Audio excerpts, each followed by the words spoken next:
This is the Reviewing Network Live, a weekly stream of consciousness recording session where I sit back with you folks out there, talk about some of the big news stories from the past week, and some other things I found that might be of amusement to you out there. I think you might get a kick out of it. Now, these are more like audio podcasts and are much longer than my usual videos and are also, for the most part, unedited and will contain some foul language. So, if you're easily offended by that, I advise you to maybe step back a bit, maybe go somewhere else. But hey, if you're up to the challenge, sit back, relax, and enjoy the show. Thanks.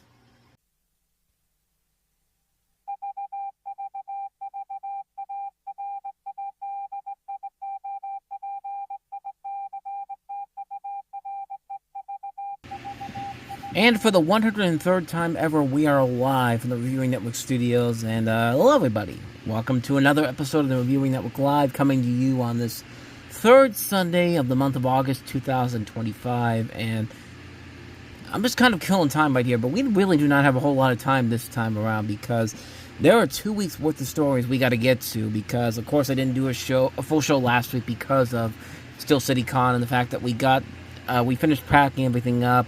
And it took almost 5 hours to get that all back to where it was before. And by the time it was time for me to go ahead and record this, it was already after like 11 o'clock to midnight. So I basically just did a abridged version talking about the weekend box office and my thoughts on the King of the Hill reboot on Hulu. So there, like I said, is 2 weeks worth of news stories in the world of entertainment we have to get to here. So, yeah, let's not waste any more time and just get right to where we usually start off with here. And that is, of course, the weekend box office, which we can get to this pretty quickly, too, because this really was not a packed weekend for the movies in general. Only one big new release entered the top 5 in general. There were a couple other notable releases that we'll get into as we go along here, but number 5, of course, from last week was The Bad Guys 2, which brought in $7.5 million, dropping 29% from last week, bringing its 3-week total to $57.2 million. After 3 weeks, if you count the worldwide numbers, it's up to $117 million worldwide. Now, here's the interesting thing about this. Because of this low weekend for The Bad Guys, it is actually now much closer to the original movie than it was the week before, because if you go back to May 6, 2022, which was the third weekend for The Bad Guys then, Bad Guys originally had a $9.5 million third weekend, and at that point it had made $57.3 million, so it's only off now by about $100,000 at this point. So it is gaining some. It is still hanging in there. It's in this month of August, which, as I said before, usually is not the biggest month in terms of big family releases in general. But it's still hanging in there, and it could honestly get close enough to where The Bad Guys originally was at. The Bad Guys, I think, ended up around $80 million domestically. So if it can hold on to this traction, it could probably get there, or maybe even get close to it. But it should be coming in around between maybe $75 to $80 million before it's all said and done. I don't think it's going to hit. I don't think it's going to surpass the original Bad Guys by any means, but it's still hanging in there, so give it that. Moving on to number 4, movie we've kind of touched on already for several weeks now, The Fantastic Four: First Steps, which brought in $8.8 million this weekend, only dropping 44% from the previous weekend, bringing its 4-week total now to $247 million. If you count the worldwide numbers, it's at $468.7 million worldwide. Still doing good business overall, still doing a lot better than some of Marvel's other movies this year so far, so no real problems with that film whatsoever. Now let's get to the number 3 movie, which is, of course, the big new release of the weekend, which was Nobody 2, which the first Nobody movie was not the big hit, was not like a gigantic hit overall. I think it only brought in $6.9 million when that film first came out back in 2021, because that was still back when movie theaters were still kind of trying to open back up after COVID. The doors weren't really opening yet, not until the summertime at least. And Nobody, I think, brought in around $6.8 million. Look at the numbers right now. Brought in $6.8 million, but it did have lasting power to where it made over $57 million worldwide, so it did become a profitable hit. Of course, they made a sequel, and $9.3 million doesn't sound like it's that great of a number overall, but it is better than the original film, and it only cost $25 million to make, and the reviews for this have been pretty good, so I think this will do perfectly fine when it's all said and done. They'll make their money back for this at some point. It's already brought in $14.2 million worldwide. Not the best numbers overall, but again, it really wasn't that stacked of a weekend overall, and it did better than the original film, so take that for what you will. I thought the movie was a ton of fun. I really did enjoy that one. I love the first one so much, and it's Bob Odenkirk doing what Bob Odenkirk does best. I mean, these movies suit him very well. I actually had no idea that nobody kind of saved his life because, Bob Odenkirk had this heart attack on the set of, I think it was on the set of, I can't remember if it was on Breaking Bad or Better Call Saul. Let me see if I can find the research on this. But it's kind of a fascinating story here. It was on Better Call Saul. He had a small heart attack, and, he basically, people thought that he wasn't going to be able to go back to work on Better Call Saul, the last season of that, but he eventually did come back to it. And supposedly the Nobody movies were part of the reasoning, were part of the, letting him get back on track in general here. And I think that's kind of interesting it's definitely a very interesting story to say the least on that front, that these movies kind of been part of a significant reasoning for, Bob Odenkirk taking this pathway with the Nobody movies. And hey, more power to him, man. It's been working for him. The fact that this guy still has never won an Emmy Award for playing Saul Goodman is just such a disappointment, man. He should have gotten it at least once for Better Call Saul, but it never won any awards, which is shocking considering how many awards the Emmy Awards Breaking Bad ended up winning. But I don't know. That's just my personal take on that. So that was the big new release overall this weekend, and the top two movies are pretty much the same movies that we had last week here. Number 2, Freakier Friday, which dropped about 50% from last week. $14.5 million, $54.7 million after 2 weeks. If you take in the worldwide numbers, it's up to $86.2 million. And if you want to go back to the original Freaky Friday back in 2003, the remake Freaky Friday, I should say, not the original Freaky Friday, but if you count the original Freaky Friday, the original one brought in $58.4 million after 2 weeks. So this one's not too, kind of like with Bad Guys 2, this one's not too far off from the original Freaky Friday film with Jamie Lee Curtis and Lindsay Lohan. And that one ended up around $110 million. So might get to $100 million when it's all said and done. But like I said last week, it's a movie that's largely going to be forgettable when it's all said and done. So yeah, that's just my take on that one. But let's get to the number 1 movie, because this is a film that is actually very interesting to see that this is sticking around as it is, and that is Weapons. Zach Cregger's, of course, follow-up to Barbarian opened up to a big number last weekend. Still doing pretty well this weekend. $25 million this weekend, bringing its 2-week total to $89 million. It should crack $100 million pretty quickly. It's actually done that already worldwide. If you count the worldwide numbers, $148.7 million worldwide. And in comparison to Sinners is pretty much already ahead of that. But then again, Sinners only had a minuscule drop-off in its second weekend, with a 4.8% drop-off from the previous week from that film. So yeah, not really much. So it's not really that close in general, but nobody's really complaining about this movie. I mean, the movie is doing incredibly well. It's a really damn good movie. It's a film that everyone's going to check out. And it's a movie that will probably continue to do well over the course of the rest of the month, because there is literally nothing else that will come out until the next Conjuring movie comes out at the beginning of September. I mean, the big new releases next week are Honey Doe, which is the new film from Ethan Coen, who did Driveway Dolls, which is which is one of my favorite underrated movies from last year. And this one is very similar to that, with Margaret Qualley and Aubrey Plaza and Charlie Day and Chris Evans. I'm really looking forward to it, but it's probably not going to do that well in general in terms of big numbers. Probably around at the most, maybe $5 million. And then Niza 2, which is this big global worldwide hit overseas. I think it's made over almost $2 billion worldwide. And they're bringing it here to theaters in the States. And I'm going to be really curious to see how that one pans out. I mean, I'm not sure. I don't know. I don't know if that one's going to do anything that significantly. But, and after that, I mean, the next weekend after that, Labor Day weekend, you got Darren Aronofsky's latest film, Caught Stealing, and then the Toxic Avenger remake. And I don't think either one of those is going to be the number 1 movie at the box office that weekend. So Weapons still has a lot of life to it. And I would not be shocked at all, like I said, if it does remain the number 1 movie at the box office up until we get to September 5th, when The Conjuring: The Last Rites will probably take that over. And it's a good, like I said before, it's a good time to be a horror movie right now. I mean, the horror movie scene right now is kicking butt right now, and that's because there are a lot of really good horror films out there that people are going to see. And hopefully this is a sign that, hey, bigger and better things will come for the horror movie genre as we get forward. But one can only hope that people will look at future filmmakers will look at the successes of 2025 and think to themselves, okay, so this is how they make successful horror movies. Make more movies that aren't just the same old schlocky horror movie crap. At least I think that's what people will take away from it. But we'll wait to see what happens there on that front. But there you go. That's the weekend box office in general. Nothing too significant there.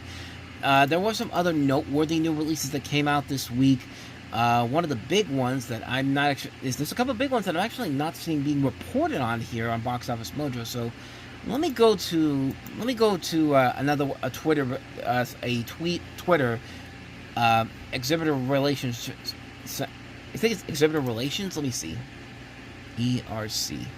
Exhibitor Relations Code, because they actually have the numbers here. But some of the big notable ones that were missing from here, of course, is, where is it? Americana, which is the Sydney Sweeney movie that's coming out just as, we had this big controversy over the American Eagle jeans thing, and people thought that maybe this was like a marketing scheme by Lionsgate to get people to come to the theater. This has been sitting on a shelf for 2 years, and considering how well Lionsgate's been doing so far in the last 2 years, yeah, this one didn't do very well. Brought in only $500,000 in 1,100 theaters, just over $455 per screen, which, yeah, that's definitely not a good sign for this movie going forward. And I'm trying to see if I can find something for highest to lowest, the Denzel Washington Spike Lee film, which supposedly did open up in limited release this weekend before it goes straight to Apple TV. I know that Shin Godzilla opened up in theaters this weekend to a $1.6 million opening, $2.4 million since Thursday, so not bad for that movie in particular. Certainly not Godzilla -1 numbers, but something that they're surely going to take from that right there. Let me see if I can find the numbers for highest to lowest. Let me see if I can find them real quick. I'm not seeing anything on here, but Hollywood Reporter briefly talks about it, but there's no numbers in there reportedly. From the article that I'm looking at here, it says Spike Lee's prestige picture, Highest to Lowest, is opening in select theaters before debuting relatively quickly on Apple TV in early September, which will be on September 5th. While Apple's making a push into theatrical, Highest to Lowest doesn't appear to be part of that strategy. A24, which partnered with Apple on Lee's latest movie, isn't making grosses public so far, but those with visibility into numbers being reported by some theaters suggest Highest to Lowest is doing tepid business for a movie with such a high-profile director and cast who gathered together for a splashy world premiere at the Cannes Film Festival in May. So it probably isn't doing all that well, but then again, when you're not promoting the movie out there, so guess what's going to happen? People aren't going to go see your movie. I didn't even know that Americana was coming out this week, and that film didn't do the best business overall. So, yeah, take that for what you will, because, yeah, it's just like, that's your fault for not putting the money out there to promote your movies, man. Like, how are you not going to promote a movie with Spike Lee and Denzel Washington? I mean, come on. Honestly, but hey, Highest to Lowest comes out on Apple TV next month. I think they sent on September 5th, I think it is, so people will eventually check it out there, which I have no idea how this is a marketable strategy for Apple in general, to have these movies come out there and not even bother promoting them. It's just like, do you want to be a successful film studio or don't you? Honestly. But anyway, that's all I got to say about the box office in general. And I've already wasted about 13 minutes of your time talking about it, so let's just go ahead and move on to the stories at hand. Let's go back in time to the beginning of the month of August, ladies and gentlemen. I completely apologize for that, but we have flashback to the first week of August 2025, and the first big story that we have here is the news that Spider-Punk, the star of course, from Spider-Man Across the Spider-Verse, is getting his very own movie. Sony Pictures Animation is in early development on a Spider-Punk animated feature from co-writers Daniel Kaluuya of Judas and the Black Messiah, who plays Spider-Punk in the original movie, and in Across the Spider-Verse, I should say, and Ajon Singh of Primetime to write the script. Plot details are under wraps, and there is no other deals in place at the time. The natural assumption, of course, is that Kaluuya will reprise the role of Spider-Punk, who he played in Across the Spider-Verse and will play again in Beyond the Spider-Verse. A.B. Pascal will join Chris Miller and Phil Lord of Lord Miller in producing after working with them on the Spider-Verse movies and other projects. Created by writer Dan Slott and artist Olivier Coipel, Spider-Punk, a.k.a. Hobie Brown, is a version of Spider-Man who leans into a more and I'm having trouble with words lately. I don't know why. Anarchistic Okay, there we go. Anarchistic, anti-establishment attitude than Peter Parker's version. Residing on Earth 138, the character is fueled by his desire to help take down corrupt systems. He first appears during a Spider-Verse crossover event as part of 2015's The Amazing Spider-Man number 10. So and of course they're doing this they're expanding out with the Spider-Verse and all that. We've already got the live-action Nicolas Cage show Spider Noir coming up on MGM Plus next year. There's also another Spider-Man movie currently going into production with the Tom Holland Brand New Day, which heads out into theaters next summer. And Beyond the Spider-Verse is now opening on June 25th of 2027. So, I mean, yeah, it's a busy time right now for the Spider-Man universe. It's a busy time for Daniel Kaluuya, too. He's got a lot of stuff to work on as well, including a film that he's working on with Chris Rock for A24, and then he's got something for Netflix called The Kitchen, and then he's doing a Barney movie, too, which is written by Ayo Edebiri from The Bear. So, yeah, there's a lot of stuff going on with him right now. And it works for him. Like, he's been one of my favorite rising actors over the last couple of years. I really like what he did in Judas and the Black Messiah, and also in Get Out and Black Panther. So I really am glad to see that we're seeing more of his work being seen in general, and I'm really excited to see what he brings to the table in a Spider-Punk movie. I think there is a lot that can be done with this overall.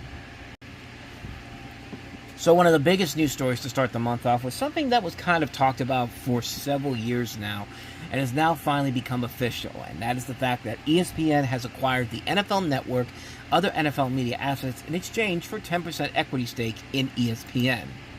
This is a press release from the NFL website, and it says here, ESPN, a subsidiary of the Walt Disney Company, and the National Football League today announced a non-binding agreement under which ESPN will acquire NFL Network and certain other media assets owned and controlled by the NFL, including NFL's linear Red Zone channel and NFL Fantasy, in exchange for a 10% equity stake in ESPN. In addition to the sale of NFL Network, the NFL and ESPN are also entering a second non-binding agreement under which the NFL will license to ESPN certain NFL content and other intellectual property to be used by NFL Network and other assets. These transactions between America's most popular sports league and the world's most innovative sports media leader are designed to set a new standard for professional football, how professional football is delivered, experienced, and celebrated by fans. Robert Iger said in this announcement, today's announcement paves the way for the world's leading sports media brand and America's most popular sport to deliver an even more compelling experience for NFL fans in a way that only ESPN and Disney can.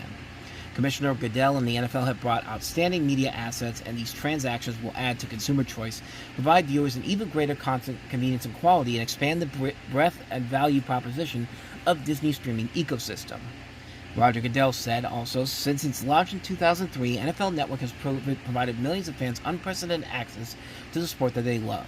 Whether it was debuting Thursday Night Football, televising the Combine, or telling incredible football stories through original shows and breaking news, NFL Network has delivered. The network sale to ESPN will build on this remarkable legacy, providing more NFL football for more fans in new and innovative ways. Now, there are some interesting details that come into play here. Under the terms of these agreements, here's some of the interesting things to take notice of. It says here, NFL Network, including both linear and digital rights, will be owned and operated by ESPN and fully integrated into ESPN DTC, alongside traditional pay television distribution, increasing accessibility and flexibility for consumers and promoting innovation in sports programs. ESPN would own broad rights to the Red Zone brand and distribute the NFL Red Zone channel to pay TV operators for continued inclusion into their sports packages. NFL Fantasy Football would merge with ESPN Fantasy Football, creating the official fantasy season-long game of the NFL and one best-in-class digital experience, driving innovation and enabling broader reach to meet global demand. In total, ESPN's platforms will license an additional 3 NFL games per season to air on NFL Network as a result of today's news. In addition, ESPN will adjust its overall NFL game schedule with 4 games, including some from overlapping windows, shifting to NFL Network, which will continue to present 7 games per season. The NFL will continue to own and operate its retained media businesses, including properties such as NFL Films and key fan-facing platforms such as NFL Plus, NFL.com, the NFL Podcast Network, the NFL Fast Channel, and the official sites for the league's 32 clubs. It will also continue to own, operate, and produce NFL Red Zone and retain the rights to distribute NFL Red Zone digitally. Let me see if I can find any other details here, because I saw Brandon Perner's That's Good Sports video on this, and he did a good job of kind of laying down what exactly is part of this deal. In fact, I can't see anything there, so I'm just going to go ahead and play that for you. So let me go ahead and find that. Alright, this is just a little bit here from the tail end of this, but it's a very good video to check out. It's That's Good Sports what the ESPN NFL merger really means for fans. And like I said, this is the last 3 minutes of the video here, so gives you kind of an idea of what we could be in for with this new merging of ESPN and NFL Network. Part of this for ESPN essentially is they're going to get their streaming app ripe with programming. Anything you watch on ESPN via YouTube TV or cable will now be available on the app that they're launching this month. ESPN also extended... Literally on, what day is it? Sunday the 17th. This Thursday, August 21st. So yeah, just a couple of days from now, the new ESPN app will go online. So yeah, that's something to take notice of. Its rights for broadcasting the NFL Draft, which you can watch on ESPN, ABC, the app, and Disney+. Plus the WWE events and Red Zone, and soon LASIK implants for your eyeballs, where you'll see nothing but sports all the time. This is what The Athletic posted about the new ESPN app back in May when it was announced. Quote, if a fan subscribes to the main ESPN in any fashion from the standalone ESPN direct-to-consumer or cable, they will receive all of the programming from ESPN, ESPN2, ESPN News, ESPNU, its college league networks, as well as ESPN Plus and any games on ABC. For the first 12 months, ESPN will bundle the full platform with Disney Plus and Hulu for $29.99. After that, ESPN said the trio will cost $35.99. We also found via the deal that there are going to be no more Monday Night Football doubleheaders once the merger comes into effect. And I think I speak for all NFL fans when I say, thank Christ for that. I was tired of trying to watch 2 games at once. I can only watch 8 games at a time on Sundays, but I'm not interested in watching 2 at the same time on Mondays. Exactly. That's my thing with this whole thing. The stuff in that agreement there, I completely agree. The whole idea of the Monday Night Football doubleheaders, it seems like a good idea when you have the games separately. If you have to overlap the games, obviously, like what we had this past year with the Jaguars and Bills. I think the Dolphins and the Titans was one of the ones here. I'm trying to remember, but obviously one of those 2 games is going to be the more enjoyable game to watch, or the year before that when it was the Carolina Panthers and the New Orleans Saints, because that was the game where Bryce Young was making his primetime debut, and then after that you had the Steelers and Browns game with and that obviously the Steelers and Browns game was the much more intriguing game in that doubleheader than the New Orleans Saints and the Carolina Panthers. And last year, you had the doubleheader between. Well, no, this was actually 2 different weeks, but I was talking about before. But you had the Buffalo Bills, who blew out the Jacksonville Jaguars 47-10. Meanwhile, over on ABC, you had a game between the Washington Commanders and the Cincinnati Bengals, where Jaden Daniels rocked the fuck out against Joe Burrow and the Bengals and put on one hell of a game and basically began his big season that eventually led to the Commanders getting all the way to the NFC Championship game. But that was the much more enjoyable game. The week after that was the Detroit Lions and the Seahawks. It's the second game of that doubleheader, and obviously that was the much more intriguing game than the Titans and the Dolphins was. There was another doubleheader, one that was an ESPN Plus exclusive game of the Cardinals and the Chargers, and then before that was the Tampa Bay Buccaneers and the Baltimore Ravens, which, if you watch the Baltimore Ravens against any team in the NFC, yeah, it's pretty much over and done with within the first 10 minutes. Baltimore will just clean the fuck out, and it makes that game almost completely unwatchable as you're waiting until 9 o'clock for the second game to kick off. And again, kind of like and then we had one in December with the Falcons and the Raiders, which was a real dull game. But then again, both games on that week in particular, December 16th, were kind of lame. The Minnesota Vikings and the Chicago Bears. So this year in particular, there's a couple of games that could be interesting. A couple doubleheaders.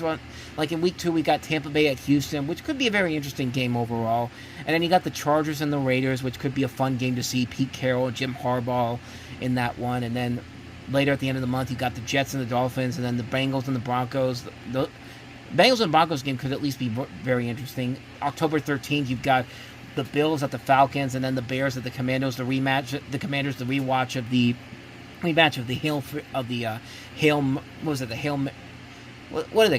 Hail Maryland. I'm thinking of the Hail Murray, but that's the Cardinals. That could be an interesting game. Texas and the Seahawks on the 20th is a doubleheader game at 10 o'clock on ESPN+. Before that, it's Tampa Bay and Detroit on ABC. Some of these games could end up being pretty good, but overall, yeah. If one game is a blowout, you can't really go switch over to another game without. One game is going to be a blowout, but the other game may not be as fun to watch. So, I mean, I completely agree with getting rid of the Monday Night Football doubleheaders. In addition to that, ESPN and NFL Network will get standalone windows for 28 combined games, and then 4 NFL games will hit the open market. So maybe for Netflix, maybe for Christmas Day, like Netflix and Amazon Prime, and I think they said somebody else will try to get a Christmas Day game, maybe YouTube, since they're trying to get the NFL games on there. Who knows? Maybe I'll throw my hat in there because, of course, we're starting the Sunday night NFL rematch next month, but I don't have millions of dollars. I don't have hundreds of millions of dollars to go ahead and do that. So maybe I could take my name out of that right there. But hey, at least I can do a live commentary of that. So that's at least free for now. But you get the idea. Some of the ideas here. There are also kind of some negative connotations to this. Is ESPN going to lose a lot of journalistic credibility to it now that they have control of the NFL, which, let's be honest, they've kind of already lost the journalistic credibility. I mean, did you see what happened with, what was that guy, Drewski, who had the Shedeur Sanders shirt on, and, he was talking about Shedeur Sanders, but he was wearing a jersey for Barry Sanders, and he had no idea who Barry Sanders even was. And it was an episode of First Take, and it was just kind of like, why are we doing this? Like, why, who thought that this was a good idea in general to do this? And it was just, I mean, it's a bad thing right here. I'm not going to play it for you, but you can look for it out there. Drewski, look up Drewski talking about Shedeur Sanders. But then, what about their gambling service? ESPN Bet, is that going to come? How's that going to be like a complete connotation to the NFL in general? Because clearly the NFL and ESPN are completely against gambling even for the longest time, even though the gambling companies are their biggest sponsors right now. So yeah. There are definitely some major flaws to the deal in general, but hey, they finally got the deal done, and it's pretty good. It's kind of cool to see that this is actually going to be a thing now. It's going to be very curious to see how this pans out in general. Kind of like with all the other mergers we've had, Disney and Fox, Warner Brothers and Discovery. At first it would be very interesting to see how it plays out, but then we'll wait to see how it actually pans out in general. If it fails, it fails. If it succeeds, we'll be talking about it years to come as one of the smart decisions that they made. I mean, this could be something that could work out in the end, but it could also fail miserably. Only time will tell. So take that for what you will. So with that said, next story. So that ESPN deal for the NFL Network was announced the day before Disney had their big presentation for I think it was their annual call, biannual call that they have to the shareholders. And one of the big things they announced was that Hulu will be phasing out and Disney Plus will just become the main streaming service for all of Disney's platforms. So this is the story right here from Variety. It says, "Say ciao to the standalone Hulu streaming app. Disney says it's fully integrating the Hulu service, which it now owns 100% of, into its flagship Disney Plus streamer. A new unified Disney Plus and Hulu streaming app will be available in 2026, the company says. According to a Disney rep, customers will still be able to buy a standalone Hulu subscription as well as a standalone Disney Plus plan." Bob Iger and CFO Hugh Johnson said in prepared commentary on the media giant's quarterly earnings call is what they was, but today we are announcing a major step forward in strengthening our streaming offering by fully integrating Hulu into Disney Plus. This will create an impressive package of entertainment pairing the highest caliber brands and franchises, great general entertainment, family programming, news, and industry-leading live sports content in a single app. The single Disney Plus app with Hulu will deliver an improved consumer experience which will lower churn, Iger said on the earnings call. Both services will be on only one tech platform, which will result in cost synergies, according to Iger. In addition, Disney, which already sells ads for Disney Plus and Hulu together, sees new opportunities for bundling ad sales by fully combining them, he said. In addition, Hulu will become a global general entertainment brand. Starting in the fall of 2025, it will replace the Star title on Disney Plus internationally. So yeah, this is something that's very interesting that they're doing here. I mean, this is something that is not new because you've seen other streaming services kind of mesh together. When Warner Brothers bought Discovery, they essentially put HBO Max and Discovery Plus together into one. But Disney and Hulu was one of the earliest streaming services out there. This is going back 20 years ago, and This is something that's very, very interesting that this is finally going to happen this way. And, I have both Disney Plus and Hulu. I don't have ESPN Plus, which, I probably could still get that at some point, but I usually just stick with like Disney and Hulu, and also with Netflix, HBO Max, Paramount Plus, those typical streamers. But it is very interesting to see how this pans out here, and it's going to be interesting to see how this gets integrated all into one. I will say this though. When I was at the Comic-Con last week and we were working, I was watching old reruns of American Dad on Disney Plus, because you can do that now. You can watch all these different shows that are on Hulu on Disney Plus. So you can tell your friends, "Hey, I'm watching National Lampoon's Christmas Vacation on Disney Plus. Fuck you, Disney. I'm beating this. Fuck you, Warner Brothers. I'm beating the system by watching one of your properties on your main competitor's streaming service," or something like that. But I will say this. There's one episode of American Dad that for some reason will not play on Disney Plus. It's the second episode of it's the first episode of season 2, and so when I got to that point, I had to switch over to Hulu to watch that episode, and for some reason, it never changed. I've never been able to watch that episode on Disney Plus. And are they going to fix that when this new system comes into play here, or what? I'm figuring they're going to, but. I mean, like I said, this isn't really much of a shock in general. I mean, it's Disney and Hulu are essentially own the same company now, so it makes sense for Disney Plus to just take over one system. And that means now that, hey, they've got a wide assortment of different projects they can put under here without having to be worried about the family-friendly brand of Disney in general here. So there you go. That's my thoughts on that story right there about Hulu shutting down and merging with Disney Plus. So this was kind of an interesting thing that I saw over the first week of August. Disney is going to release Hamilton in theaters. Now, if you don't know what Hamilton is, for those of you who've been living under a rock for the last 10 years, how have you been enjoying what's been going on since you got out of there? Didn't think that Donald Trump guy was not only going to win the presidency once but twice, right? That's what I thought. But if you don't remember what Hamilton is, Hamilton, of course, is the story of it's the story of America then told by America now, featuring a score that blends hip hop, jazz, R&B, and Broadway, and it tells the story of American founding father Alexander Hamilton and creates a revolutionary moment in theater, a musical that has a profound impact on culture, politics, and education. So this is a feature film that was actually filmed back in 2016. Like, this was right when Hamilton's peak was at its highest. Like, you literally could not get tickets for this event if you tried. Like, you literally had to go and do sadistic things to try to even get the closest tickets that you can to this. But it's just like, but they're actually putting this was originally supposed to go straight to theaters, but then COVID-19 happened, and so they put it on Disney Plus when it was right when the pandemic happened in 2020. And I remember watching it there, and I actually do remember enjoying the hell out of it, because this is something I've been wanting to see on stage for the longest time. And hey, here's the next best thing. And yeah, it turned out to be a really fun experience overall to watch it. It was one of my favorite movies of that year. But then again, 2020 was not a great year in general in terms of the way the movie world was working because, of course, of COVID. But now they're re-releasing the movie in theaters on September 5th, which I thought was kind of weird because, yeah, it's been out on Disney Plus for the last 5 years. So if you want to watch it, you can go ahead and watch it now.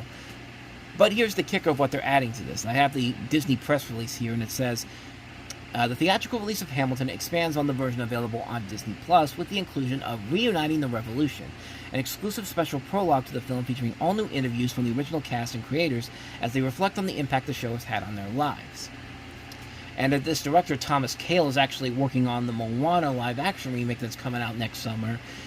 And yeah, I have my thoughts on that probably not working out so well. But then again, this was a fun experience overall to watch on Disney Plus. So it would be really cool to check this out on the big screen when it's all said and done. So it's definitely something I'll definitely look forward to checking out in theaters around that time. So yeah, I'll definitely I can't wait to check this out in theaters at some point. So there you go. That's my quick sum up of that story right there. Disney releasing Hamilton to theaters this September. So James Gunn had this big thing during the Warner Brothers Discovery shareholders meeting on the first Thursday of the month, talking about the future of DC Studios. Now that Superman has come out, it's now available to watch on digital as of the time of recording this, and will be out on Blu-ray within the next month. And like I said, it's been doing very well at the box office, still hanging in there, bringing in close to $350 million domestically, and According to The Hollywood Reporter, it says Robert Pattinson's diary continues to fill up as Matt Reeves' The Batman sequel is preparing to shoot in the spring, according to Warner Brothers Discovery. The Batman Part 2 will finally begin filming next year, the company said in a letter to shareholders Thursday, aiming for an October 1st, 2027 release date. Reeves completed the script in June. His first DC film premiered to huge success in 2022, grossing over $770 million worldwide. Pattinson stars in the titular role and returned to Gotham in Part 2. He's been busy so far this year shooting other tentpole features such as Christopher Nolan's The Odyssey and Denis Villeneuve's Dune 3. Elsewhere, James Gunn is already preparing to write the next installment in the Super Family. Not a Superman sequel, a next installment in the Super Family. David Zaslav confirmed with a letter detailing that Gunn is working on Supergirl, Woman of Tomorrow, Clayface, and the next Wonder Woman movie. So that confirms that there is indeed going to be a new Wonder Woman movie in the works. It says, Gunn came to Reeves' defense last year on social media when fans were criticizing the 5-year gap between The Batman and The Batman Part 2. To be fair, a 5-year gap or more is fairly common in sequels. 7 years between Alien and Aliens, 14 years between Incredibles, 7 years between the first two Terminators, 13 years between Avatars, 36 years between Top Gun, and of course 6 years between Guardians Volumes 2 and 3. People should get off Matt's nuts because it's like, let the guy write the screenplay in the amount of time he needs to write it, he continued. That's just the way it is. He doesn't owe you something because you like his movie. I mean, you like his movie because of Matt, so let Matt do things the way he does. The letter also says the 10-year vision for the DC Universe also includes an exciting array of television projects, including The Penguin, which recently garnered 24 Emmy nominations and was watched by nearly 20 million HBO Max subscribers, the upcoming new seasons of Peacemaker, and the debut of Lanterns in 2026. So there you go. The Batman 2 currently is moving forward, and the Super Family movie is very interesting. So does that mean they're going to expand on the Superman lore more? Are we going to get to learn more about Krypton and maybe in another spin-off film? Or maybe Krypto himself gets a spin-off movie? I wouldn't be surprised if they do that. A live-action Krypto the Superdog movie? Go ahead and do that, man. I would be more than game on that one, easily, but there you go. That's that. And that's actually the last of the news stories from that week before. Now let's get to, I have 4 more news stories here from this past week that just happened, and another move for one of the most anticipated sequels coming up. And that is that Shrek 5 is moving again. It was originally set for release in July of 2026, then it got pushed back to Christmas 2026, and now it's being pushed back again to summer 2027.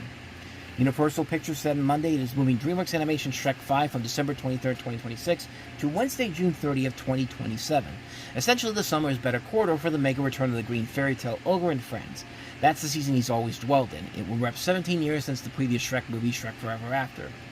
In addition, Universal said today that an untitled Illumination event movie is going earlier in 2027 from June 30th to April 16th. So essentially, DreamWorks and Illumination are swapping films around, and it takes the place of an untitled Universal event film that had been on the release date calendar. Shrek repertoire members Mike Myers, Eddie Murphy, and Cameron Diaz are coming back to voice their signature roles, and previously announced Zendaya is joining the cast. Shrek 5 will be directed by franchise veterans Conrad Vernon and Walt Dorn. Vernon's directing credits include Shrek 2 and Madagascar 2 as the voice of Gingerbread Man in the Shrek films. Dorn worked on the second and third Shrek films as a writer and artist as the head of story on the fourth film. Dorn also voiced the character of Rumpelstiltskin in Shrek Forever After. So yeah, they're essentially moving the film back. Some people have speculated that because a story broke out, that supposedly they were going to do something like the Smurfs movie where it's going to take place in the real world, which, why would you even think of that, honestly? Like, I really hope that's not the direction they're going with here. Some people have also said that they're possibly going to redesign the characters from the trailer that came out earlier in the year, which I really hope they don't do that because people lost their shit on that, and it really was not that big of a deal. It did not look that bad, honestly. And I hope that's not the direction they're going with here. Or maybe they're just moving it because they think that it's going to do better in the summertime, although it literally is opening 5 days after Spider-Man, the next Spider-Man movie, the next Spider-Verse film. So either Spider-Verse is going to budge and move back to where it was originally supposed to come out on June 4th, or I don't know. It could be a Spider-Man Shrek combination around that time period for that. So not much more to say about that one. Shrek 5 moving around. So on to our next story. So one of the big things that was teased earlier this week was that Ryan Reynolds potentially was teasing that he is going to be in the next Avengers movie. On his social media, he put up a picture of the Avengers logo, but it was scratched out with an A in red coloring, which led people to believe that, yes, this means that Deadpool was going to be showing up in the next Avengers movie. The Hollywood Reporter essentially possibly confirmed that is indeed the case. But according to let me go first to Deadline Hollywood story, which says Ryan Reynolds posted a Deadpool graffitied Avengers logo on Instagram today, which started the rumor mill that the mark with the mouth will be in the Russo brothers' Avengers Doomsday movie. Sources tell us they haven't seen Reynolds on set in London, and he isn't set to appear in the next two Avengers movies. Doomsday, which hits theaters during the Christmas 2026 season. Ooh, excuse me. I burped there, sorry. Is set to star a who's who of Marvel Cinematic Universe stars and characters, not just from the new movies such as Thunderbolts and Fantastic Four First Steps, but oldies from the 20th Century Fox Marvel movies, i.e. Patrick Stewart, aka Charles Xavier. That says, didn't he die in Doctor Strange in the Multiverse of Madness? Ian McKellen, Magneto, Alan Cumming as Nightcrawler, Rebecca Romijn as Mystique, James Marsden, aka Cyclops, and Kelsey Grammer as Beast. The Free Guy Thespian was just having some fun. That logo, Deadpoolian Avengers logo, was last seen in Deadpool and Wolverine as a flag during the dystopian Otherverse scene where Deadpool and Wolverine meet Chris Evans' Johnny Storm. However, this new version that Reynolds posted is in red. I heard a fan made it, Reynolds spotted it, and was intrigued to post it. So Deadline is speculating that this could be something that was made up by somebody. But if you go to the Hollywood Reporter, they're telling a much different story about how Deadpool is indeed going to be in Avengers Doomsday.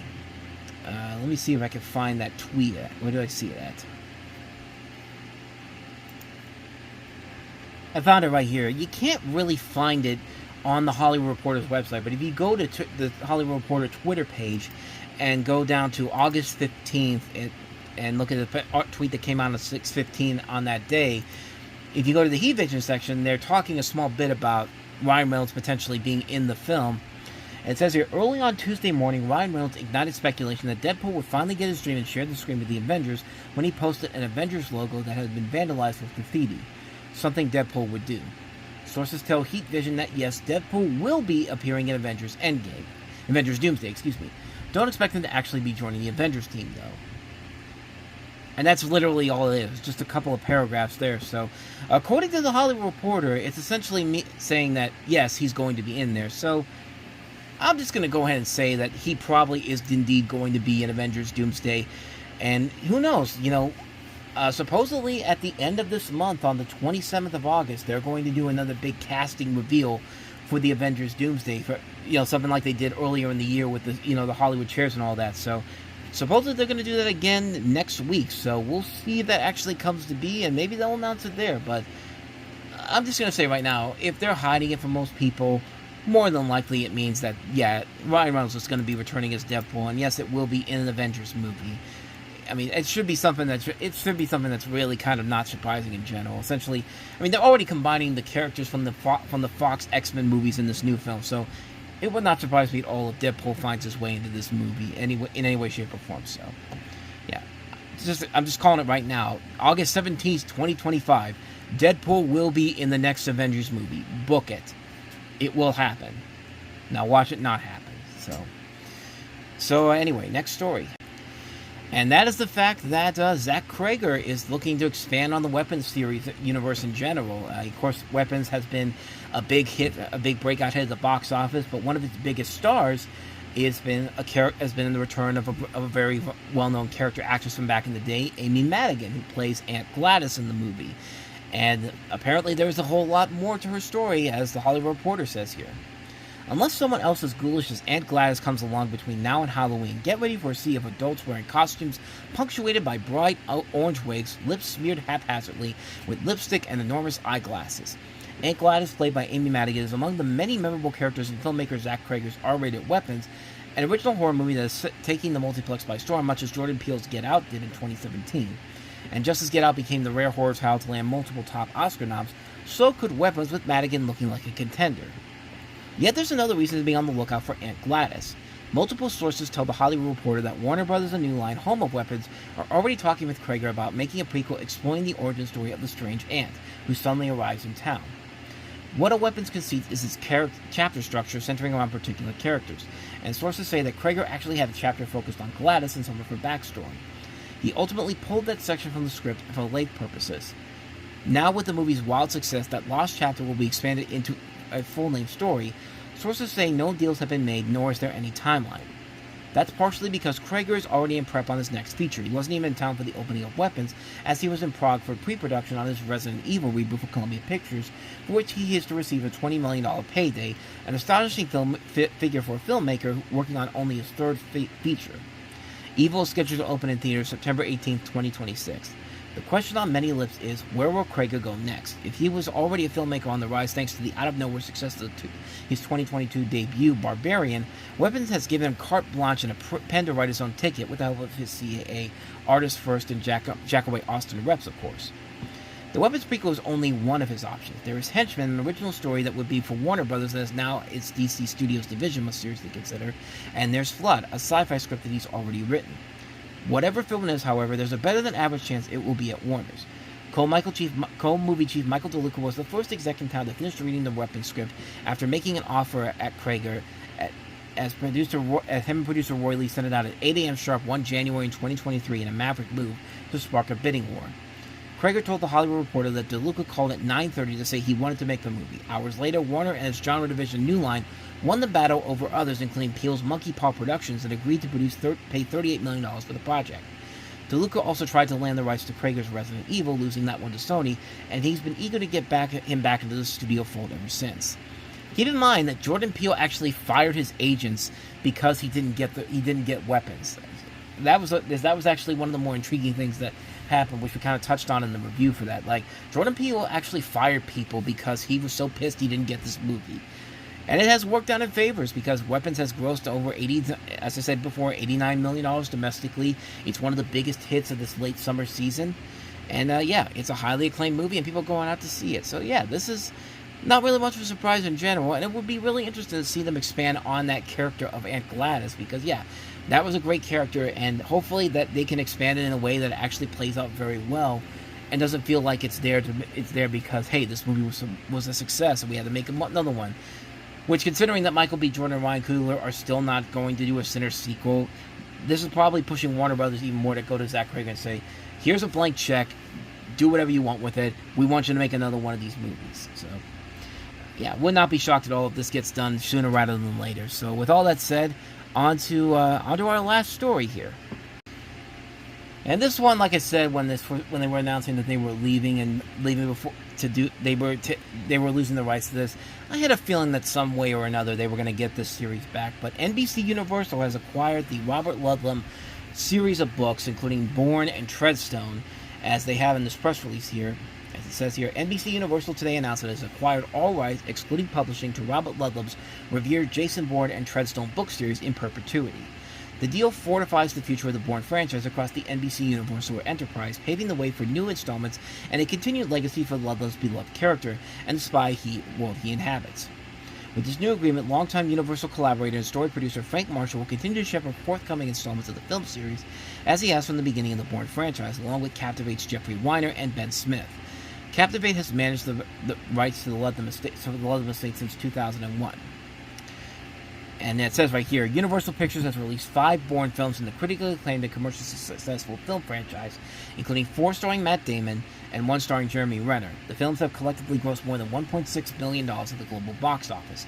The franchise has also reached across the NBCUniversal enterprises with Bourne-themed video games and merchandise, as well as a popular Universal Studios Orlando theme park attraction, the Bourne Stuntacular. Yeah, that's basically the reason why I thought to myself, they're going to find a way to bring those rights back in general. I mean, there's no way they're going to lose those rights with all the money they put into the Bourne series in general. They're eventually going to find a way to get that back in there. And sure enough, they did just that. And really, that really is not much of a surprise that they actually went ahead and did that. And honestly, it just makes a whole lot of sense to just keep it within the NBCUniversal fold. I think it's just the smartest move in general to keep that within the fold and essentially just keep it in there. And yeah, if it means another Bourne movie with Matt Damon comes out, I'll be there to see it. Hopefully it'll be a lot better than I like the last Bourne movie, Jason Bourne. I know a lot of people didn't, but I was one of the few people that actually really liked it. Certainly was a much better movie than the Jeremy Renner Bourne movie. That to me is still the worst one of the entire series. Like, I couldn't believe how bad that was, but And anyway, not much more to say about that one in general. So let's just go ahead and move on to some recommendations for the week, and we can get on out of here. And once again, it's another slow week for new releases. Most of the new releases coming out are catalog titles, although there is one big new release coming out. The latest film from the directors of Talk to Me, Bring Her Back, which is getting an A24 release. And other than that, it's mostly just catalog titles, but good catalog titles. Some old nostalgic catalog titles like Happy Gilmore coming out on 4K for the first time by Kia Lober. Sense and Sensibility is getting a 4K release, as is Coneheads. Gung Ho with Michael Keaton and directed by Ron Howard. One of his more underrated movies, honestly. A really fun film from the 1980s. This was just right after he did Cocoon. Really good film. Harvey's getting a 4K release. I just talked about that on the website, which is a classic Jimmy Stewart movie. But other than that, though, well, Xanadu's kind of a fun movie, too. That's getting a 4K release through Kino Lorber as well. But then you have some lesser stuff like Repossessed with Leslie Nielsen and Linda Blair in it, which is not one of the better Leslie Nielsen post-Naked Gun movies, but there are some good catalog titles in there I mentioned. And talking about some stuff that's been on streaming, I did check out the first episode of Alien Earth on FX, and I like it. I think it was pretty good. I will say that the whole idea of them merging the Ice Age franchise together, like Ice Age plays a pivotal part in the Alien Earth series for some odd reason. Like it's definitely a very odd situation to have that in there, and I don't know how I feel about that, but everything else about the show has been working very well. I like the characters overall. This is written by Noah Hawley, who gave us Fargo. It has a great cast. It also includes Timothée Chalamet as the synthetic chief scientist of the Prodigy Corporation. Got all these great young actors: Cindy Chandler, Essie Davis, Alex Lothar. A lot of good young actors in here. It does a good job of making you feel like you're watching the movies again. And so far, so good with the first 2 episodes that came out. I've been really enjoying what they've done, and hopefully they'll stick the landing with the last couple of episodes. So yeah, definitely really glad to see the show's getting off to a strong start, but a couple things that I'm not too fond of overall, but overall it's still great overall to watch. But so there you go. That's my thoughts on the first 2 episodes of Alien Earth, and that's going to wrap up this episode of the Reviewing Network Live for this week. So with all that said, thank you so much for watching this, and tune in for our season finale next week as we begin a brand new season at the very end of the month on August 31st. So with all that said, thank you so much for watching and listening. I hope you enjoyed this, and if you did, please go ahead and hit the like button, the subscribe button, the notification button, and also don't forget to check out the last episode we did as well as our playlist. So until then, thanks for watching, and I'll see you next time. We are out.